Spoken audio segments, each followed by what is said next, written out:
Yeah, Liberate Developing.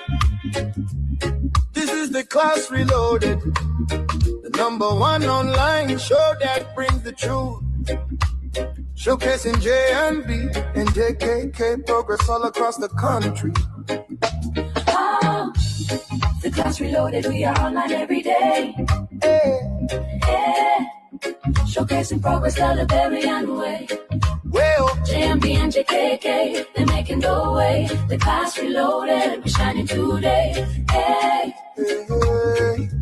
Oh. From Monrovia City to the other counties, development talk shake the country. We talk the truth, we don't lie. The rescue mission making people smile. Roads getting better, schools better, electricity stable, no more hoping. We see the change, we see the light. Unity Party doing things right. Who talk the facts? The Class Reloaded. Who bring the vibe? The Class Reloaded. Support development. The Class Reloaded. Who better arise again? Oh yes we can. Who talk the facts? The Class Reloaded. Who bring the vibe? The Class Reloaded. Support development. The Class Reloaded. Who better arise again? Oh yes we can. The Class Reloaded, we are online every day. Every day. Showcasing progress the Liberian way. Well, JMB and JKK, they're making the way. The Class Reloaded, we shining today.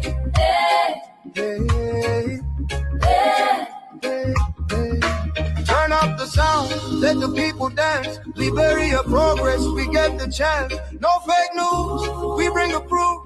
The Class Reloaded always in the booth. From social media to the street corner, everybody talking about the new order. Respect to the hosts, they keeping it real. Liberia future, that's the deal.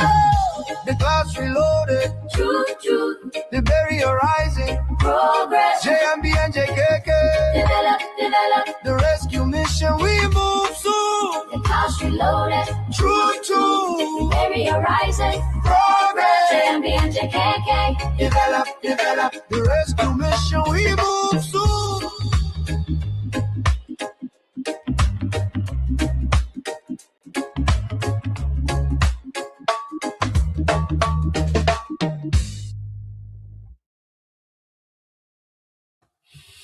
Brilliant people, you're welcome so much. It's a beautiful day. Like I said, today is April 8th, 2026. Welcome from across the country. And always, we love to recognize the radio stations because they're continuing to extend our voices in the counties. I'm going to say a big shout out to the Bourgeois Radio out of Montserrat County, Red Day, Monrovia, Punch FM. Welcome to the show, Punch.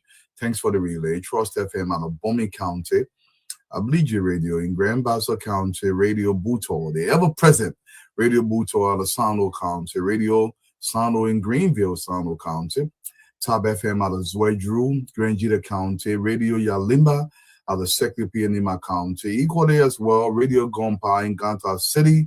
Thank you, God, for relaying the show always. Premier FM out of Central Liberia in Banga, Radio Kwatike, also in Banga, Peace FM out of Habel, Radio Margibi in Kakata, Margibi County, and Classic FM in Kakata. I want to say big shout out to Radio Lofa. We're hearing your relaying as well. And always, I love to extend that invitation to any radio station across the country that is looking to join this effort to reach as many Liberians as we can. My goal is to reach all 6 million, well, approximately 6 million of Liberians that are scattered across our country and those outside of Liberia as well, so we can highlight the issue across Liberia, what is taking place in our country. To most of you guys that are coming in here, man, to my brother, Gulson Naplikai, welcome to the show, man. Mari Johnson. Look, I want to say something. There was a Greek philosopher. He was a Stoic philosopher called Epictetus. And he would say something like this. He would say, it is not what that happened to you that matters. It's how you respond to it, how you react to it. It's what counts. Let me say that again. It's not what that happens to you that matters. It's how you respond to it that matters. Our country is being gutted from within with these mining sectors across our country. For me personally, I have no pity for no man, not even the president of the Republic of Liberia. If you are complicit or you're not doing your job and you're harming my people, I got a serious problem with you. Let me talk again. I have pity for no Liberian government official who is half-stepping when it comes to killing Liberian children and killing our future. These gold mines, you were here, we spoke about Kidman, Grand Kidman County, what is happening in Kinjor and all the rest of the country. Our waterways are being polluted. Mercury is being poured into our waterways. As a boy, me, myself, I drank from the creek every time I went to the village. We swim in the creek. We bathe in the creek. If you go by Rick's Mission, right on the road, you will see one dirty hell of water there. That my swimming place over there for many years.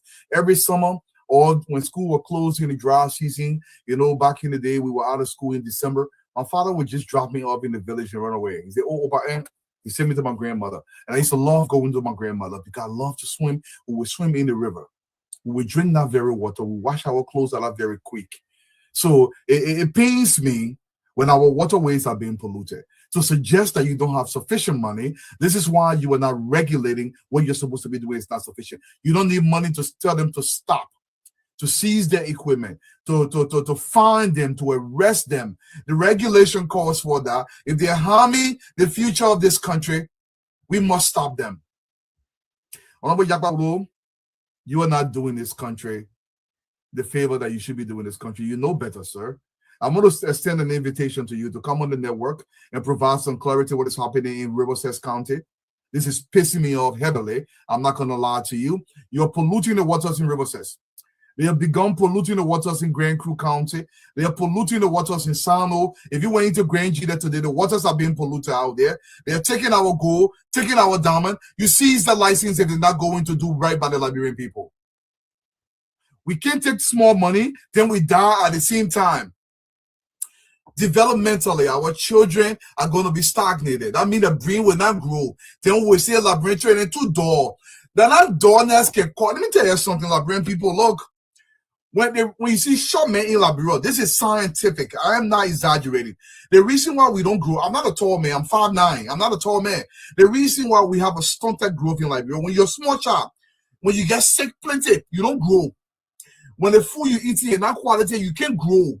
When the water when you drink is when bacteria is not plenty, you can't grow. So the reason why plenty Liberian people short, that means you got sick plenty time when you were small. And that is a scientific fact. So especially when you begun polluting our waterways, you're killing us. You are stagnating the brain power of Liberia. That means the children will go to school, they will not be smart in school. The nurses then, yes, then you help me. You're the nurse people then. If you stagnate the group, do you know why Liberian children in America, they are taller than Liberian children on average in Liberia? My two sons are taller than me. They are 17 and 18. My two sons are taller than me. There is a reason why they are taller than me. Because they grew up, they were born in a better environment. The reason why people in Liberia tend to be shorter is because of these conditions. Poor sanitary condition can force height issue. 80% of your height is genetic, 20% is environment. So when you get sick plenty, when you are small, you will not be very tall. Now, there is an outlier. Some people get sick plenty, they still get tall. It doesn't mean it happens all the time, but I'm saying on average, this is what it is. We need to do better. What is happening with these gold mines? We keep getting these reports from almost every district where they got gold in Liberia. They are doing this over and over. Listen to Epictetus. It is not what happens to you. It's how you respond to it. Let me ask you, Dr. Yakpalo, how are you responding to the environmental issues in Liberia, especially when it comes to these gold mines? Our rivers are being dumped into heavily. You go to these gold mines, they are literally disturbing the environment in ways without any proper regulations. They are all over the place. They just chuckle out the lane any kind of way. When they finish, they go to the other side. We just heard that B Mountain is about to move into Riverside County. Most recently, you guys saw the video on social media. There's another place in Liberia. I think it was in Grand Gita or somewhere on the highway. People were finding gold or in the creek. They come to dig out the whole village. That's the reason why Thomas YG. That's why we're so short. But look at Thomas, look at what you're in the born in America and look at the difference. Now, I don't want anybody call me and say, oh, my son was born in America, but he's short. There are exceptions to every rule. So to anybody, yes, sure. But I'm saying on average, we got work to do, our people. Look, honorable Honorable Minister Augustin Gwe Gafuan says something. It is a tremendous privilege to serve your people. I don't know of any greater privilege on planet Earth than in service to your people. And if you're serving your people, now I'm not accusing the Honorable Director of anything here, but what I'm accusing him of is to suggest that he doesn't have enough money. That's why he cannot do anything about the pollution of the waterways in Liberia. I hope that statement is not true coming from the journalist. So I'm going to take that with a grain of salt. But I still see the waterways being polluted. Our children are drinking that water. I was Soviet. Me myself, I drank when I was up in the creek. Whether I went to Riverside or rural Bassa or I went to Bomi or rural Monserrado, I drank that water from the creek. That very water. And then we are destroying it for the next generation when we should be protecting it for the next generation. Yes, and Joseph, that's right. Genetics is about 80% in high issue, but I'm saying the 20% is environmental. And there are those factors that add to that. But I'm saying on average, I think the average Liberian in Liberia is about 5'6", maybe 5'7" on the high end. Like here in America, for example, the average height is 5'9", 5'10". That's the average height. So there's a 3 inches difference because of those conditions. That's the average height. In Liberia, we're a little bit shorter. We're not 5'9" or 5'10". It is to find a Liberian man that is like 6 foot. It's not uncommon, but it's not the norm. Let me just put it to you that way. Okay. So we got issues to do. We got stuff to take care of it here.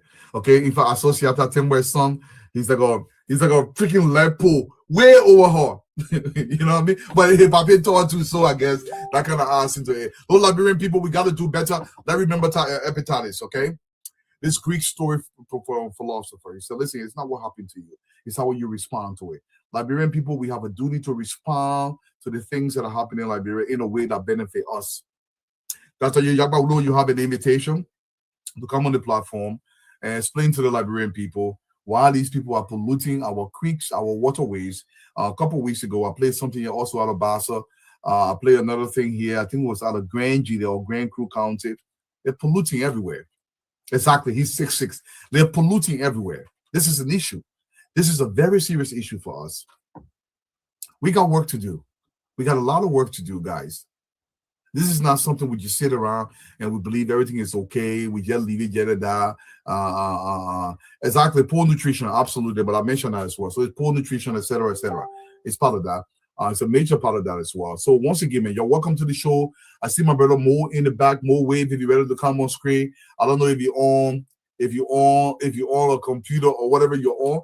But remember now, whatever position you're in, while Mo is coming on, I want us to play this 1 minute tape from Honorable Gafuan and let people know that you are in a privileged position if you're serving in government before I bring the guys on here. So do your job. Everything you do, you're not just inconsequential. Whatever desk you go here at the ministry, you're very important to this country. It's a privilege. Just about how many staff do we have? 1,000? 970. The whole country. You guys have the 970 persons that run the People's Ministry of Finance. You among them? They know about it. Who told you? It's for the people in Grand Crew too. For the people in Foya. For the people in Bapolu. Yeah, but you privilege among the number of persons to be called staffers, the government, the people. They take in their ministry and they say, you're going to run it. So even if you're a janitor here, you are important. So we'll try our best to grow the economy. We hear all the best wishes, even from Noah Down Gipsy. But we have to bake the cake. Working in conjunction with LRA and the others. These are the bakers. These are the people. Simple there. You're talking about the civil servants. Simple. Demonstrate. Mo Ali.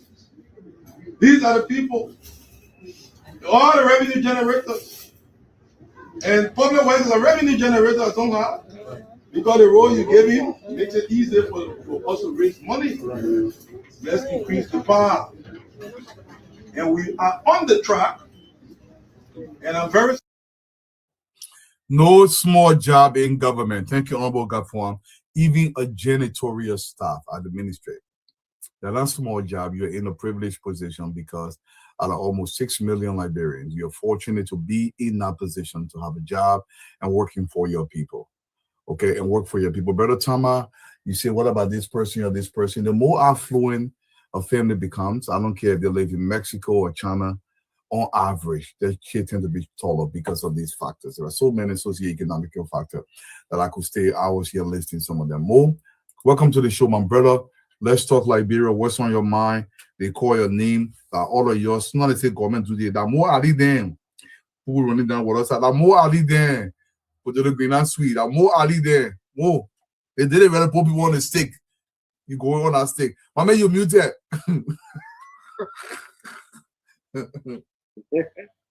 You love me? No, so yeah, yesterday. Good evening to everyone. Yeah, money can really ring.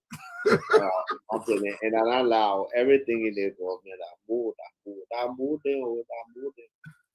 I think because I remember the issue if they were calling my full name, Mommy, I didn't say that. Mommy, I didn't know. You know what? That's a factor or more. If you think about it, because you're going to go. Yeah, sure. We don't call more. Hey, that easy to say more than that, more than that, more than you know. Okay, just call it every day. Just call it that more than that more. Will, let me ask you something. There is a construction, you know, that's one of the things I'm talking about. But same with Charlie, there is a construction going on right next to the president's house. If you look at the construction, it's not in the president's fence. So the man imposing is that $3 million for that construction. Yeah. I said, Joe, we have built condominium. So, Tualu. Yeah. Tualu. First of all, I don't know. I go to the president yard all the time. I don't know who it is for. Yeah. And that before I know that, it's for.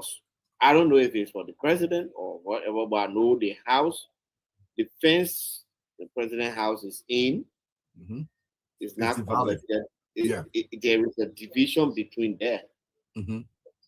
But let's assume it is the president building a structure over there. I know that the CDC people are looking for a moral equivalent. Exactly. To what Josh Weah did.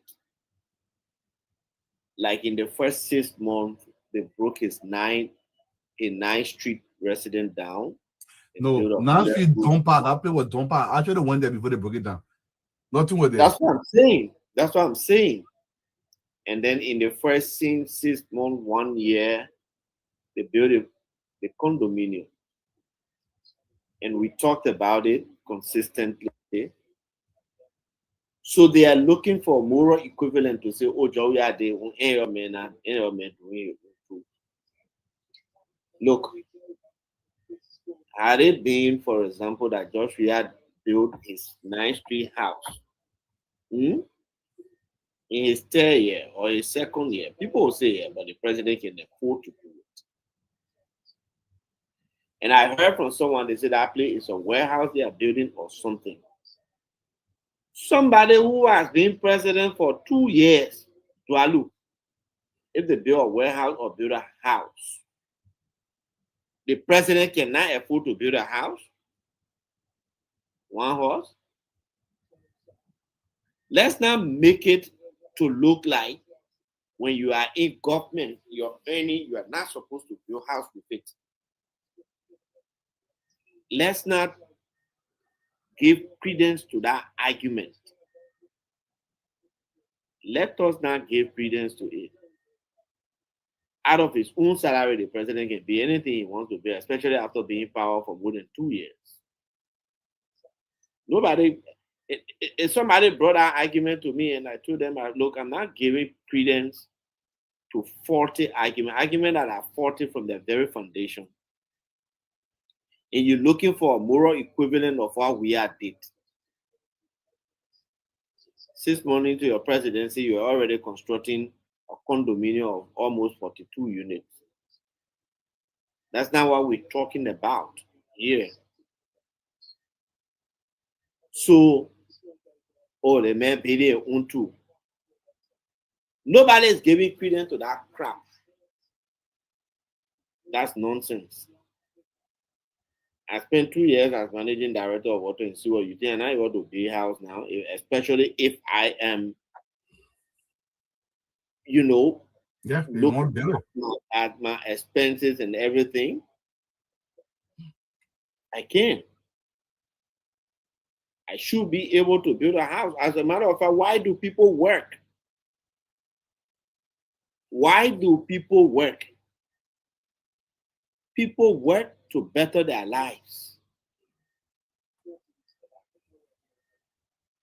If government officials were building houses, fabulous houses, buying houses, in their first 2-3 months of being in power, you know what it will mean? You will get all the moral ground to stand and make argument. If you go and genuinely take loan and build your house, good. So we will not normalize stupidity. Let's be honest. Nobody say when you're in government it's a curse that you should not own a property because you are in government. People only match what you are owning with your income. You're earning. If it is far above it and you can show other sources of income that make you to get it, then there is a problem. Right? Then there will be a problem. That's what we're saying. So nobody should come and say, oh, this, oh, that, the president, oh, the president. First, they wanted to do it with this it's stuff in FOIA. It's stuff in FOIA. They didn't succeed in that one. $3 million, that's small money. Who takes $3 million to build warehouse or one single house? That's not small money there. But I played that I saw more. That play is not even more. $100,000. That small house, $100,000. I can build you in Liberia here. $100,000. Let me be frank, Mo. In Liberia, you get $50,000. And the problem about them is, I don't think they understand the propaganda. When you want to do things, you want to say things that should sound believable, I can teach you small. Don't teach you nothing. Make it in a way that people will look at and say, yeah. When you say they man building a house worth $3 million, people they look at it and say, man, you fully mail. Every Liberian knows the value of it, especially those who have built houses. They know what $100,000 will do. I've seen people use $25,000 to build a decent 2-bedroom apartment in this place. That's right. Then you're talking about $30 million. In fact, today I read that one said that just now. Oh yeah, $30 million.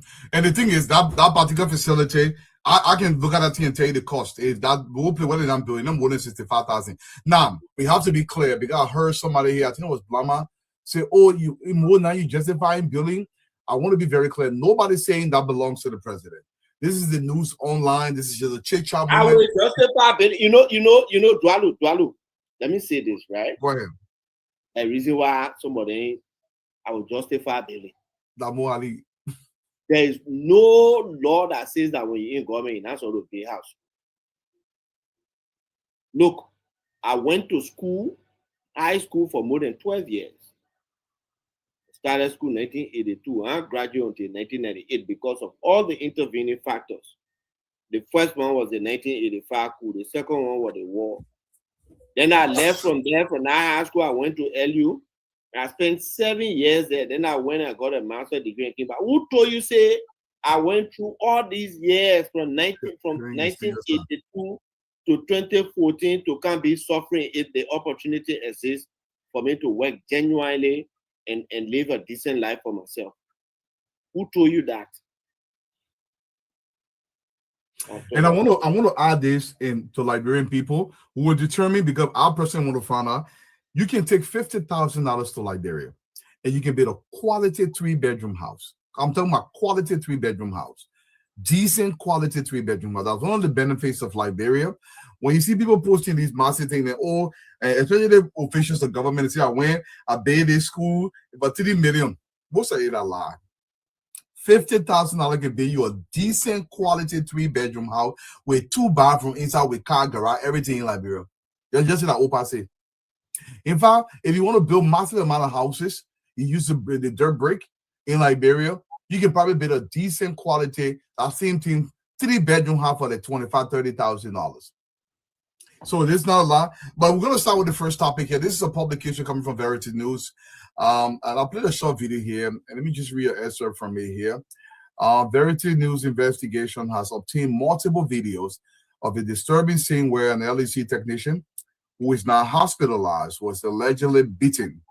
Honorable Samuel Anders, representative of Montserrat County, District Number 6, is accused of obstructing the arrest of power theft suspect and assaulting a technician of the Liberia Legislative Corporation who has gone to do his job. The incident occurred during the arrest of Franklin Warner, who was apprehended for an illegal electricity connection. Representative Anders reportedly acting on the request from his wife, Mrs. Amelia Warner Anders, intervened in the process. During the confrontation, Representative Anders allegedly assaulted an LEC technician and damaged the technician's phone as depicted in the video. The situation escalated when a group of bystanders, intervened, leading to a severe beating of the technician, who is now helplessly hospitalized at a local medical facility in Painesville. Officer of the Liberia National Police later arrived and completed the arrest. Mr. Warner has admitted to power theft. Authorities also confirmed that the meter found in his possession was stolen. He remains in police custody as investigation continues. Mrs. Anders has reportedly made a partial payment towards the fine, but the case remains under investigation. So basically, this is what we are hearing. I want to play that video a little bit more again so some people can see what we are talking about. If this is true, I want to still give Representative Anders the benefit of the doubt. But you can see in the video that he was very, very aggressive and confrontational to the guys in the video. You cannot stop people from doing their statutory duty. This is not acceptable, especially for power theft in the country. You cannot do that. Don't allow people to push you against the wall. If you're a government official, we have a very high bar for you. You should know better. That is the argument I'm going to make. Let me play the video. Then watch it and get them how my brother Mo respond. The guys are coming on. As soon as they come on screen, we're going to bring them in the studio.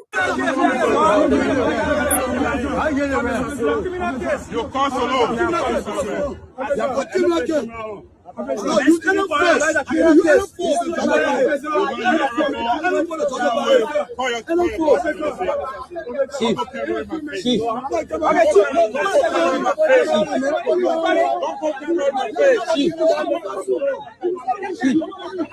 No, I'm here.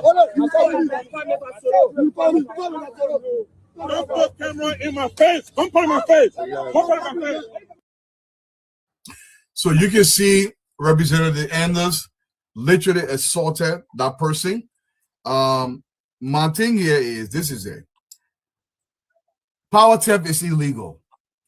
And the government has been saying this for a long time. We are losing almost 45, maybe 50% of the power that is produced in the country is going to theft. And if you are partaking in stealing current, you're committing a serious crime. And I wouldn't think somebody that represented the Anders should intervene in any way, shape, or form if somebody is committing a crime against the state. This is unacceptable, especially the video showing that Representative Anders is actually smacking somebody. That's assault. I don't know whether the police has arrested Representative Anders. I have a lot of respect for this man, but for me, I don't condone that at all. Honorable Anders, this is unacceptable. These guys are being allowed to do their job. They can record. And I want to say this. If you're in a public space, so long the person does not violate your personal space, that means you stretch your hand up the day. You play your hand, stop it. That person not in your face with the camera. The person can film you if you're in public. Let me talk again. If you're in real life, somebody can take camera the same way and that's how they can film you. That is not illegal under Liberian law. So Honorable Enders cannot say people should not film him when he's standing in public. Mo, let me hear your position on this thing, man.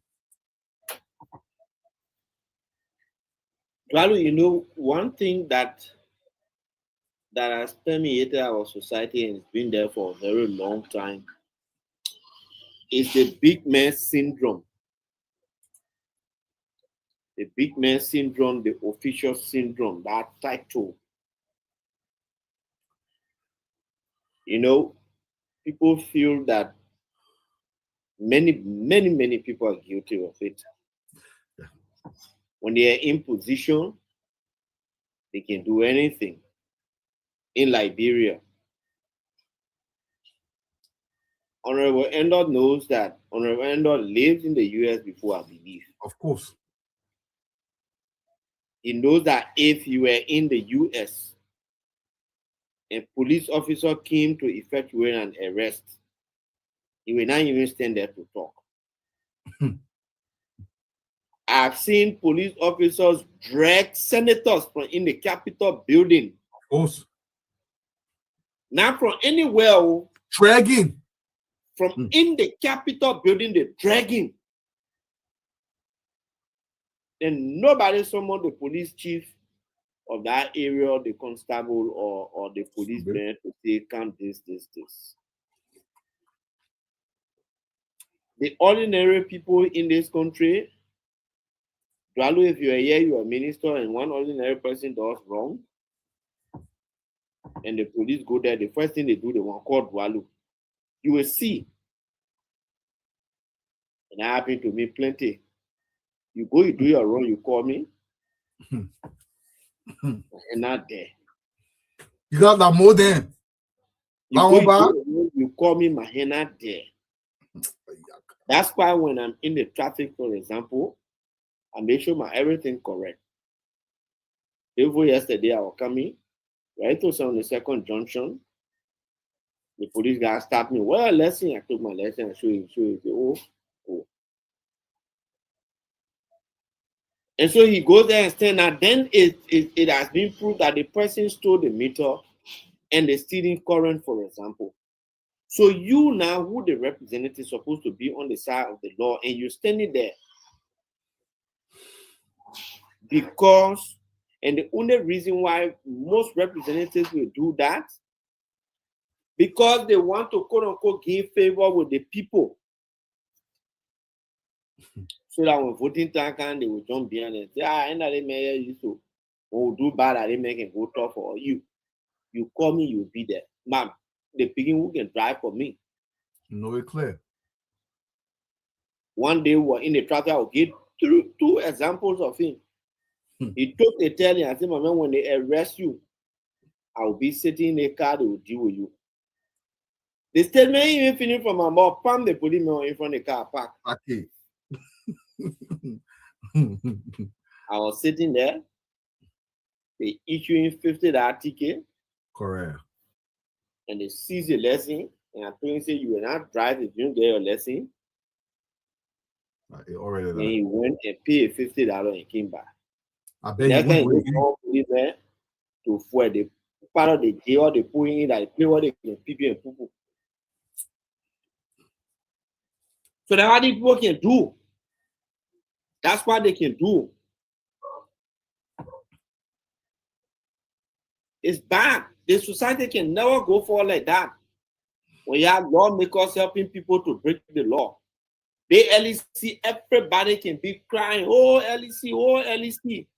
If you don't pay the bills, LEC will not be vibrant. They can. Then you the lawmaker, you're sitting down there helping people to bypass and steal LEC without paying the bill. We experience those same things. Certain brother, they sort of pay for water bill, they can't do it. When we cut that line, they went and put that tube in the swamp. To be drawing water from there, one will seize everything. And somebody will call you, oh my man, I said, nobody call me. Oh. They got one other water company right now, we in court. In fact, today they say we'll go do conference. Somebody Because how you maintain the facility? call me, my man. I think I'm an intro. I told him, I said, the day you tell me that your intro will come right from the president of the cloud, your computer. Right there. And I'm glad you mentioned LEC more. I want to play this thing. LEC is trying to expand. You know, over the last week or so, we've been on LEC, and then some LEC going, the shortages in the country. We don't have sufficient electricity. But if you're fortunate to get it, they need that money. Let me just show you what LEC is doing. This is coming from a commentary here from Liberia's electricity sector could be heading for a major shift as the Liberia Electricity Corporation rolls out a new smart metering system. Smart meters are digital devices that track electricity use in real time. Unlike traditional meters, they use mobile GSM technology to send data directly to LEC, linking each customer to a specific location. LEC Managing Director Mohammed Sherry says this system will help detect illegal connections and meter bypass instantly. With smart metering, power theft becomes harder, unauthorized usage can be flagged immediately, and supply can be remotely disconnected. This could be a game changer for LEC, improving revenue collection, reducing losses, and strengthening service delivery. Officials say the reform is part of a broader plan to stabilize electricity. So these reforms are not cheap. Tango LEC is considering the smart metering because people every single time the meter issue has really bogged down the system. The only thing I want for to talk about this conversation is this. If you be man, especially if you can afford it, there's in no way, shape, or form for you to be any partakers. I know in this case, it's not Honorable Endless that's stealing his current. I guess it's his neighbor, somebody trying to stand out for, but you cannot do that if they are committing a crime against the law. Honorable Endless, I want to ask you this question. What do you think government can get money from for them to pay you? The government got to get the money from somewhere. The government doesn't have a manufacturing plan. The government just doesn't print money for free. It pays money just to print that money. The government has to generate that money from somewhere. So every single day, yesterday I played a video here from Madam Mary Bro. I believe personally is one of the most hardworking women over the last 20 years. I think that woman should be honored for what she's done in Liberia. She worked day and night just to make sure things are done right. And you still got people in the country that believe that they can steal current. And every time, let me tell Liberian people, every time Dwalu steal current, Dwalu stealing current from every single person in that community. Even into my house, because I'm stealing current, the difference of that money is being added to LEC. Let me tell you, for example, let's assume 1 kilowatt hour, I don't know what it is. Let's assume it's 40 cents or 43 cents. I'm just giving an example. 1 kilowatt hour is 43 cents. Here in America, maybe that's 10 cents. So that means in Liberia, the reason why it's 43 cents, because the other money where LEC losing, LEC got to put it on the money of the people who are going to pay. So instead of me paying 23 cents in Liberia, I got to pay 43 cents because somebody stole current. So that means I have to pay for it. So everybody who paying bill in Liberia, they're paying the bill for the people who are also stealing the current and their own bill. I hope people understand this. So now LEC is losing over 40%. About 40% of the electricity it supplies in the country. 40%. I mean, the LEC is supposed to make $100, they're only making $60. Now, all of $40, LEC got to find out $40 some kind of a way. So LEC will tax everybody who paying. If you're going to pay 23 cents, or maybe pay 43 cents per kilowatt hour. So when you in Liberia, you say, oh, I just put my current in my phone, in my meter, and that's still on the current go. The reason why they're going so fast, because LEC got to use that money to pay for the current for the other people that are stealing it. I know you're not thinking like that. You're thinking I'm joking. Okay. In Nizo get 100 people that are connected to the grid. But 40 people stealing current. LEC know they are pumping $10,000 every single day into Nizo. But they're only getting $6,000 back. That other $4,000, LEC got to add it to everybody's money so they can be able to make that $10,000 because LEC needs to function. So if somebody is stealing current in your community and you know about it, that person also stealing current from you. So instead of you paying 23 cents, you're going to pay 43 cents because LEC cannot lose. So if you know anybody stealing current and you're protecting them, you are also stealing from yourself and everybody else in that community or everybody else who get current in Liberia. So we cannot encourage power theft in the country because it harms every single person in the country. And I just wanted to leave up with that message with a full understanding. More, here's an area I want you to comment on today before we go to what is happening.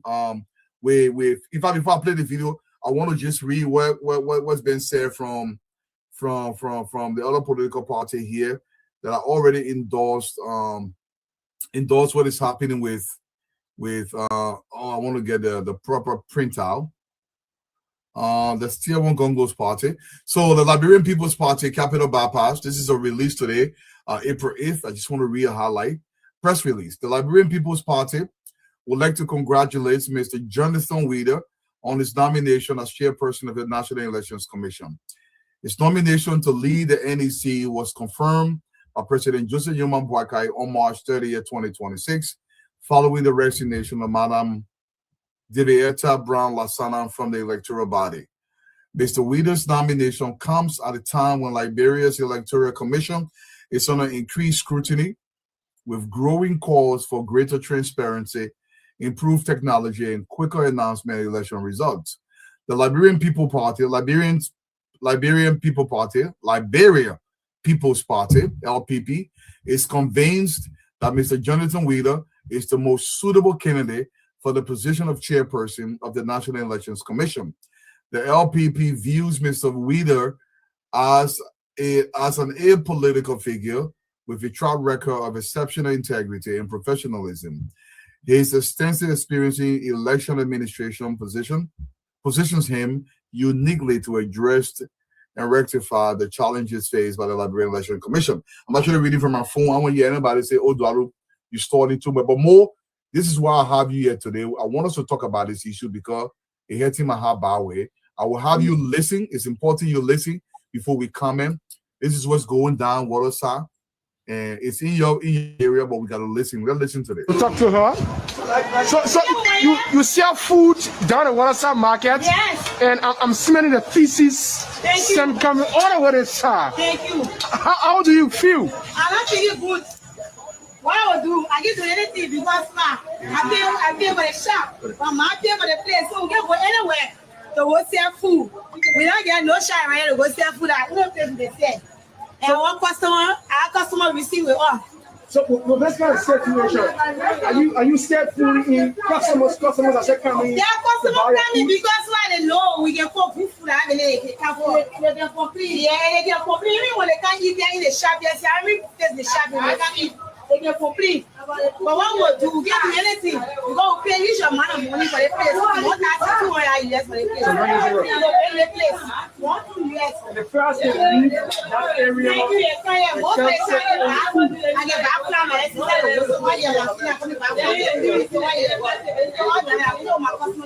So this is the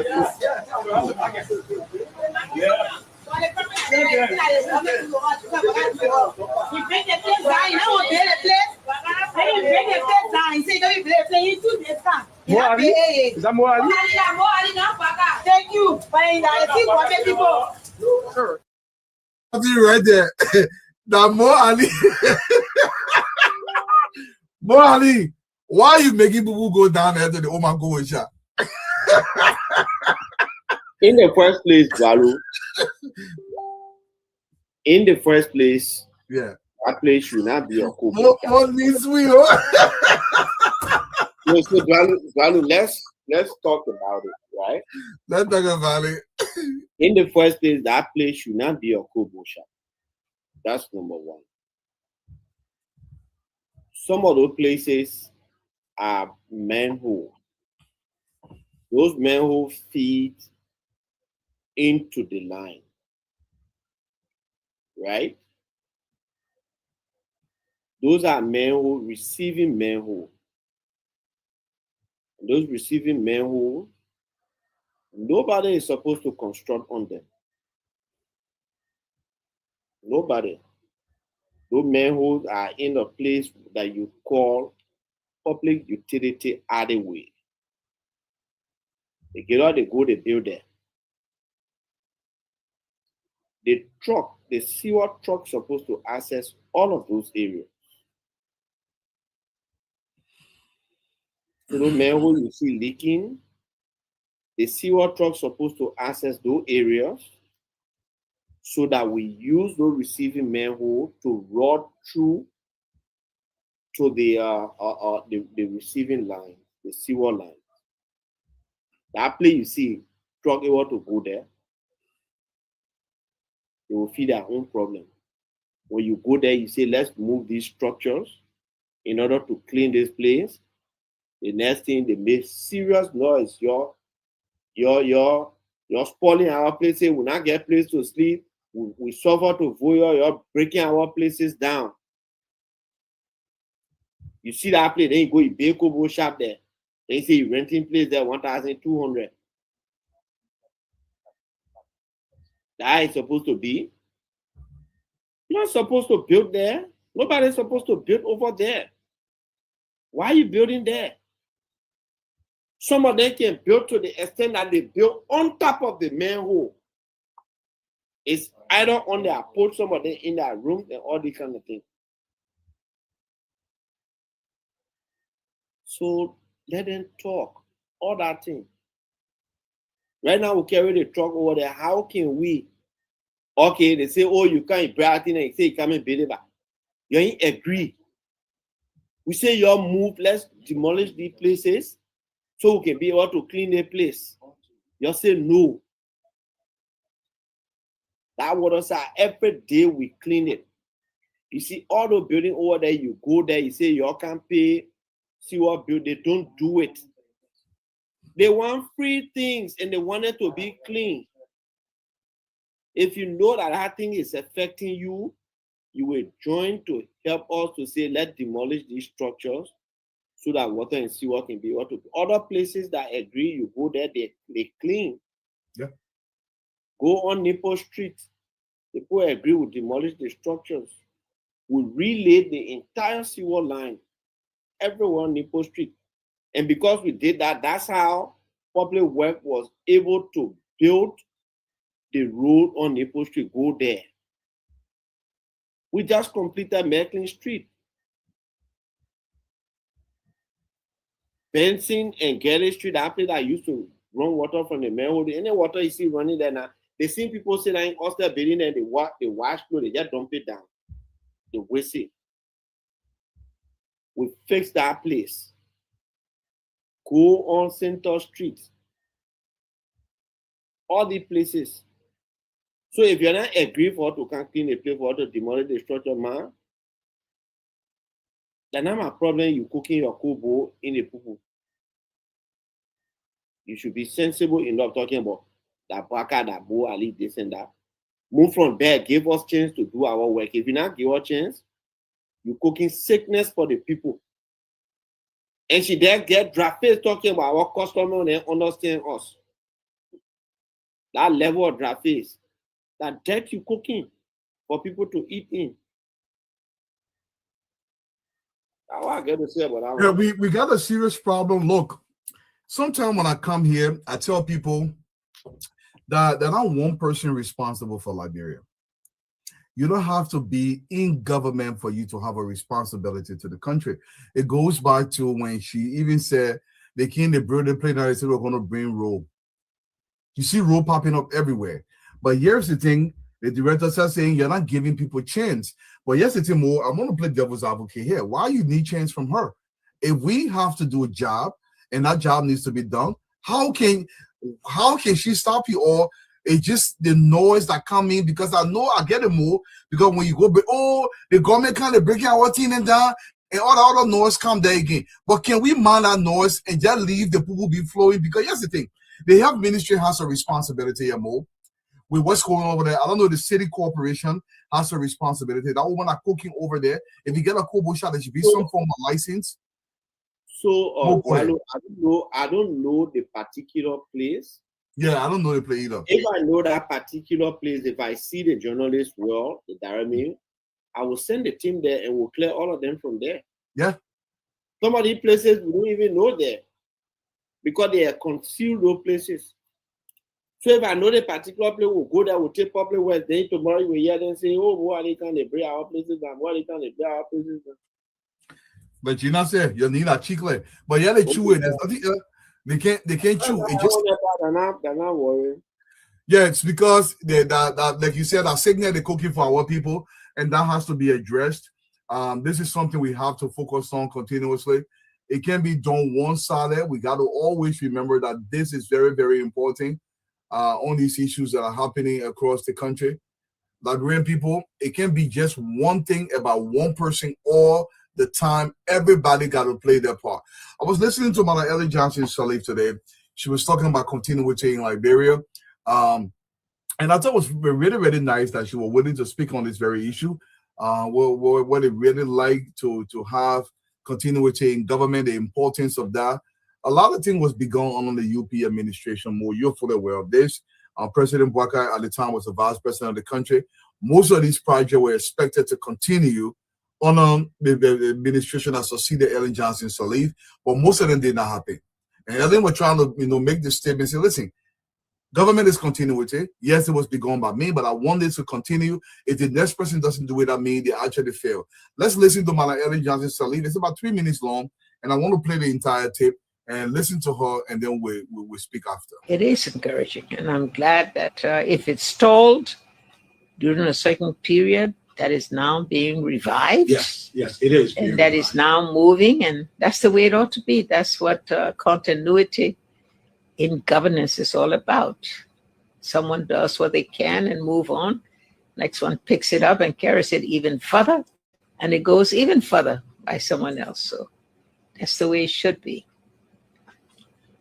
Are you pleased that it's happening? Yes, I am. I have to be. Hey, don't forget, when we took this from where it was, so if we go and we fail, it's going to be my failure too. Absolutely. Because we put in all the initial steps to get things moving. So if others don't get it done as they should, then I also take the blame. And this is why I'm so interested in always being involved in it in as much as I can, because, if any failure would be my failure too. And any credit, I can always take credit and say, at least we put in the seed and now it's growing. The seed is turning into a tree. And let's stick with that for a little bit, Madam President, because I like that approach, and I've always thought about it, and I always see that in you.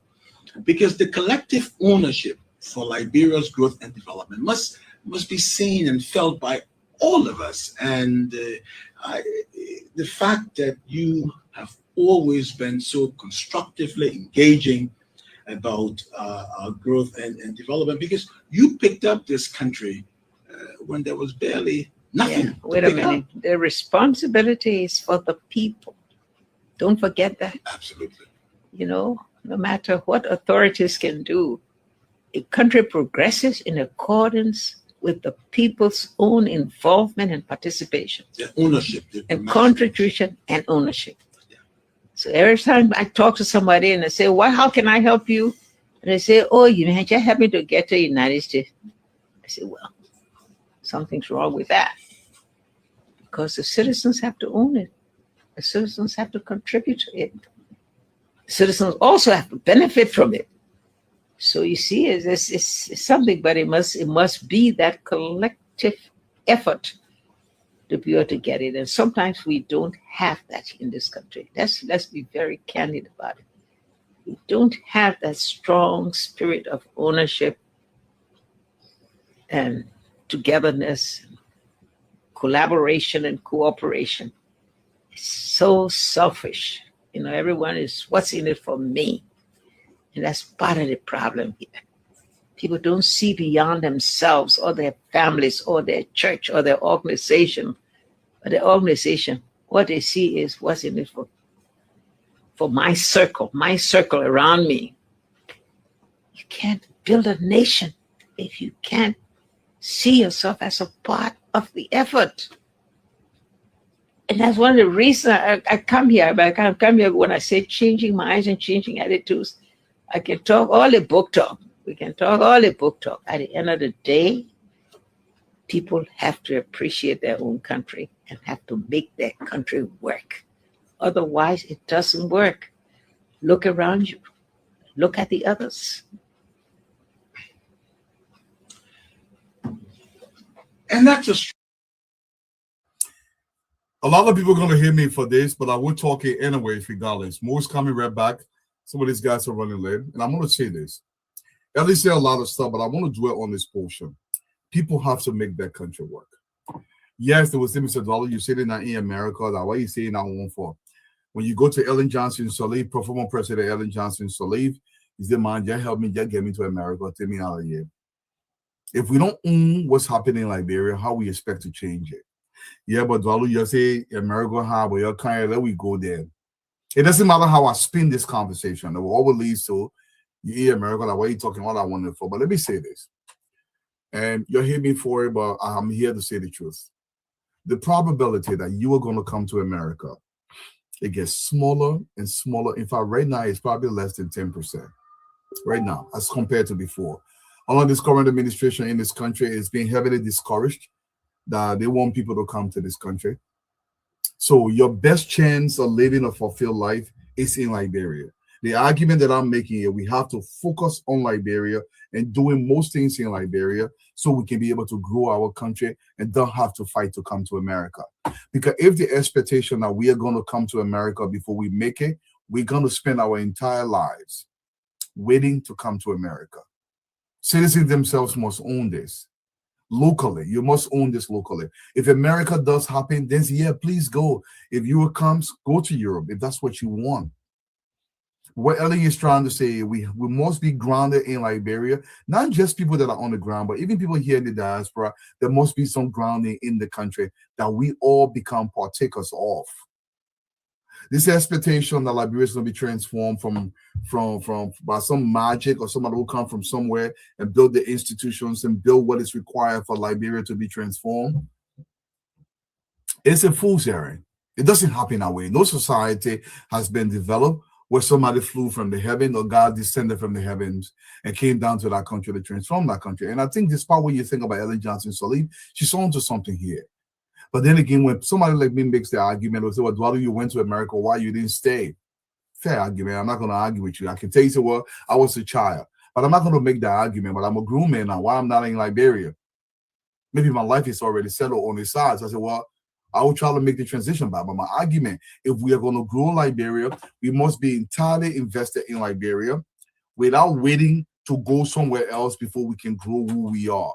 That is the argument I'm making. If something else happened, great. Let's take advantage of that. But in the meantime, our focus has to be entirely Grand Cayman County. It has to be entirely Bapulu County, entirely Nima County for the country to develop. And here's the kicker. If the country does develop, you don't have to fight to go to any foreign country or any other embassy to have a fulfilled life. You can have that fulfilled life library. Doesn't mean you cannot still travel, but then you're living in your own country, and collectively we can grow a better society. Mo, what's your take? What was said about Ellen Johnson Sirleaf? Man, Dwalu, I'm a Oma. I don't like to talk about it much. Yeah. I believe Madam Sirleaf has played her role in this country. That's right. On many ends. On the positive side, her name has been involved many times on the negative side. She's been a character in the middle. I believe she has played her role. She's continued to play role in the country. She served as president for 12 years. She made some strides. She made some mistakes. At this point, I truly believe, yeah, her voice matters, but we should also focus much more on the development of our country. It is important for us to look back and reflect on some of the things that happened. Like just day before yesterday, we're talking about April 6th. Yesterday made 30 years. 30 years since that April 6th crisis. And all of these kind of things. So for me, I like to, focus more on the issues now that we are confronted with. I mean, meaningful suggestions from the former president. We should listen to them. There are some that we can take. Say, Madam, thank you. We hear it whatever. We think we should do it this other way. That's my opinion. Yeah, Mo, and I mean, absolutely, I agree with you. But once in a while, we have to address these training issues in Liberia. Females in the audience, I hold your phone, but I got to do this. This is important. But before I even talk about the housing that was discussed by the information minister, before I even discuss that, I want to put this out there because I've been seeing a lot of stuff on social media, Moali, where young women in the country, all they talk about is, I don't want to suffer with no small boy. I won't marry my rich husband. If I cannot get rich husband, I am not going to be interested. These are training issues in our society. I saw this post today, and a lot of people were commenting on this post, and I intentionally do this.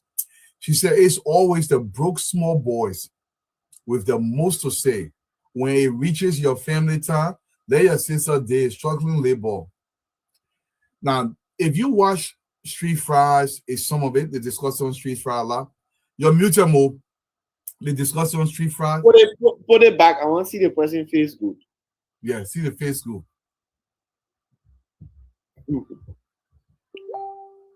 When you reach your own umbrella time, yes, the reason why I put this, it's not how specifically, but just to drive the conversation. I see Street Fry, I see all the Liberian social media page. All they talk about is, man, woman, when they interview these young women, they want somebody 2-3 times their age. They just want money. They don't care about no love. I am not struggling with nobody. I am not going to go ahead with nobody. I have to make sure the person who can take care of me, this small little boy, they cannot take care of me. What most of the young girls don't understand is this. Somebody 2-3 times your age, they cannot do anything for you. Yes, they can give you small money here and there, but they're taking way more from you than you would ever know. That's the first thing I want you to understand. Number two, they cannot take you anywhere. Your most valuable years between the age of 16, I bring it down to 16 for a reason. Because in 16 cases, I have sex in Liberia very readily. From 16 to 28, these are your valuable years.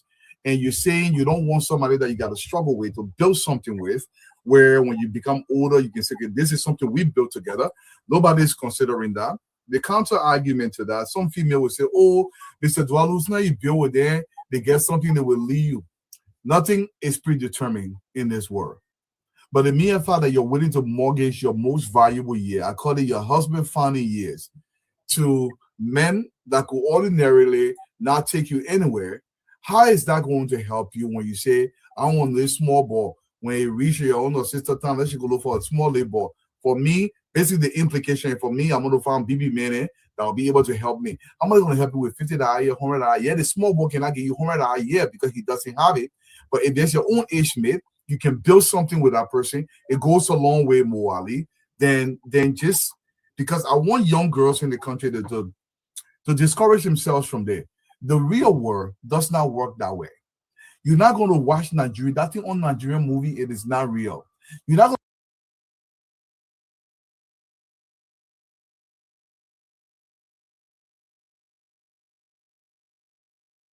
message here tonight because I saw that post. I just tried to highlight it.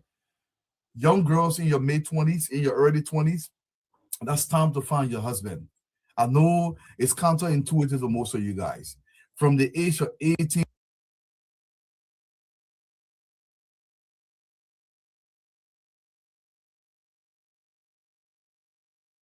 mother, you tie hitter, heavy, you in the church, you singing, you say you're praying for them. You got to build with somebody. You got to build with somebody. You got to take a chance. You got to build with somebody. Mo Ali, you got to comment on this thing or you're going to be scared. So, Dwalu, I am not afraid, but I heard you first talked about the appointment of the next year. I thought we were going to discuss it. Yeah, we'll talk about it, but if you want to comment the next year, I will comment. I will comment particularly on the street fries thing. Normally, I like to have this kind of conversation at the close of the show, but rather you brought it up. Let me say this. Most of the times you watch the people who carry the microphones in the streets, right? In other countries, they see people of school-going ages. They ask an educated question. And they can even be fun sometimes, right? Even older people. Like I watched a guy from Great Britain. He will ask, what is H2O? What is this? And there's also a girl here who does that. And you'll be surprised to know she will ask the person, you can take in H2O and say, no, this and that. Those things can educate people. There's one in Ghana. Yeah. By the time the men carry the Mac, and they don't carry the Mac normally to people who know. People who know, they don't carry to guys. They always carry to the younger. The first question, how many rounds you can go? What kind of age you like? What kind of style you like? You make it untenable, unlistenable for kids. Even some of the kids that are coming up in comedy, you listen to some of the comedies, like one other little boy, I think like around 10, 11 or so, were talking about this sugar girl. Small boy telling the girl, say, keep one of your sisters for me. I saw that on TikTok and I was like, is that part of the comedy? But again, when you thought they say that Gen Z. So everything, every logic is reversed for Gen Z. It's a reverse logic. You know that things are changing. This is the technological age and blah, blah, blah, blah, blah. So you see people that graduate from high school, they ain't even able to read or write. The papa who read me stopped in 9th grade. He's beautiful actions. I never knew he stopped in 9th grade until he just said it one day, because even when we're in high school, we carry our notes to him sometimes to help us.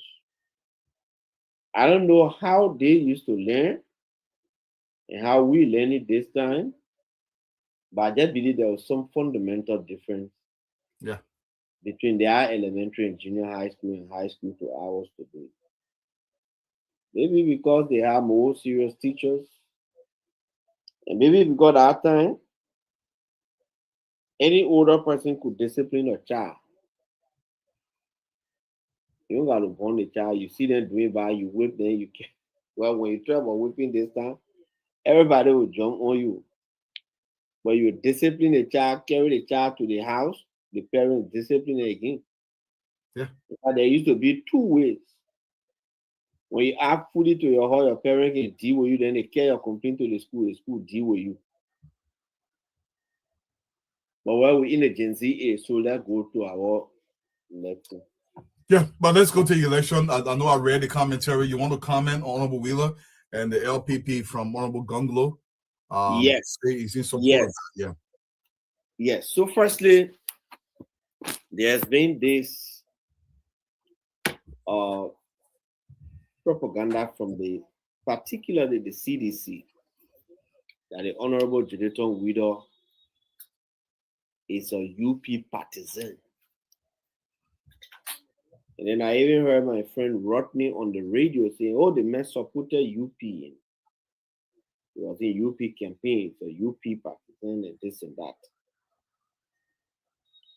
So I called on the radio, I told him, at the time we hired the services of Judeton Widow and James Promoyan, the Unity Party, now the UP Alliance, I was the Secretary General of the UP. There is absolutely no record of him ever being a member of the UP or even being in UP campaign anywhere. There's this video they went and they call it and patch it to make it look like. So during the campaign, Senator Wheeler and James Promoyan, they had their consultancy, and they wrote every political party. The men too were hustling. They were looking for a place where they can provide consultancy and advice. So they wrote all the political parties to introduce their consultancy and say we can provide advice and consultancy on election, on how you can do your poll watching and all these kind of things. We can train your people. And the United Party Standard Bureau responded to them and said, we want your service. And they came. I still remember they did their presentation, and that's how the women took interest and said, well, we want your service. The women even wrote them and gave them the consultancy. They had nothing to do, particularly Mr. Widow, had nothing to do with UP. He's now a member of UP. He has never been. As a matter of fact, what I heard, the only party he was a member of was Lino, the Clarence Moniba party.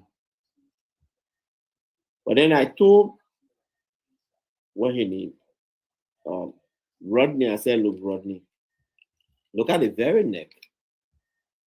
Tipla Reeves contested on the CDC ticket in Riverside in 2014. Osley Senior is a sedition, Floyd. Basic Bama is a sedition.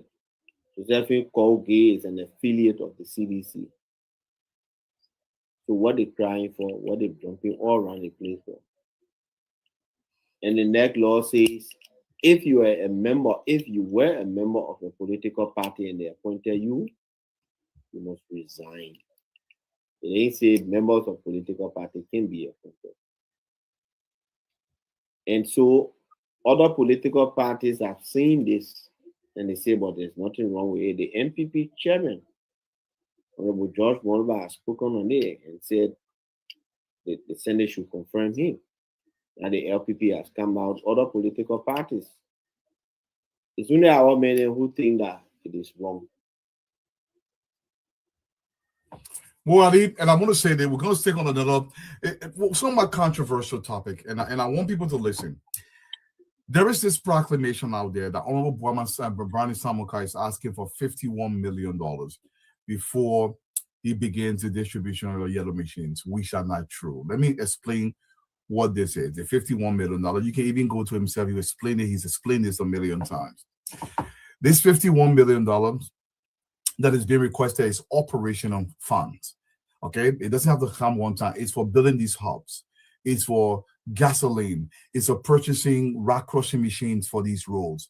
That $51 million is not going to Brahman Samukai's pocket. It's for salary for these employees to operate over 100 and some odd yellow machines across the counties. It's for storage facilities, for gasoline.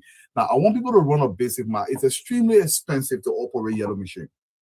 Very expensive. In fact, a typical yellow machine, if it's working, let's say an 8-hour or 10-hour shift, you're looking at maybe 300 gallons of diesel that will be burning in that machine. And all of these things are going to be audited. Look, this thing in Liberia where we just come, we pull blanket and stuff, $51 million in my book is too small for all these yellow machines across 15 counties. How are you going to build this hub? How are you going to build these people? How are you going to feel everything that you're doing?